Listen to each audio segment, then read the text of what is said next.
न्यूनतम पेंशन अंतिम वेतन का 45% करने पर विचार। कई राज्यों ने पुरानी पेंशन योजना अपनाने का किया है ऐलान। 50% है ओपीएस के तहत न्यूनतम पेंशन। 2004 में इसे समाप्त कर दिया गया था। 40% भी हो सकती है न्यूनतम पेंशन, हालांकि इसे महंगाई भत्ते से लिंक नहीं किया जाएगा। राज्यों की घोषणा से केंद्र सरकार पर भी पड़ने लगा है ओपीएस लागू करने का दबाव। लोकसभा और विधानसभा चुनाव को देखते हुए सरकार निकाल सकती है कोई बीच का रास्ता। केंद्र सरकार अपने कर्मचारियों की न्यूनतम पेंशन का अंतिम वेतन का 40 से 45% तक रखने पर विचार कर रही है।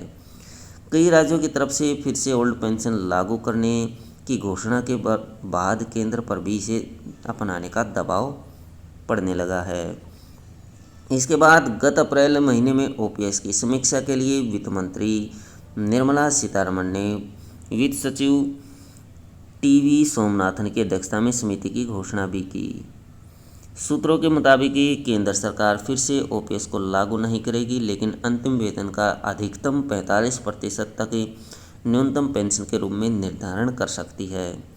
ओपीएस के तहत न्यूनतम पेंशन अंतिम वेतन का 50% है।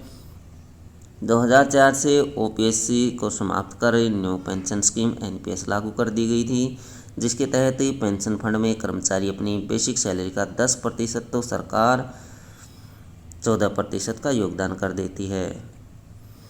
कर्मचारी की सैलरी से 10%, जबकि सरकार 14% का योगदान देती है। एनपीएस की राशि को बाजार में निवेश किया जाता है और उसके रिटर्न के आधार पर कर्मचारी को पेंशन दी जाती है।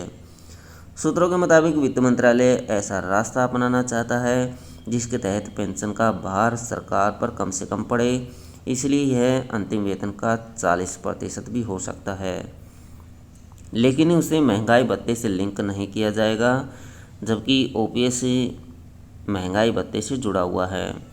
महंगाई बढ़ने के साथ पेंशन भी बढ़ जाती है और सरकार पर वित्तीय भार बढ़ता जाता है। गैर भाजपा सरकारों ने लागू की है पुरानी पेंशन व्यवस्था। छत्तीसगढ़, पंजाब, झारखंड, राजस्थान, हिमाचल प्रदेश जैसे कई राज्यों में इसे लागू किया गया है।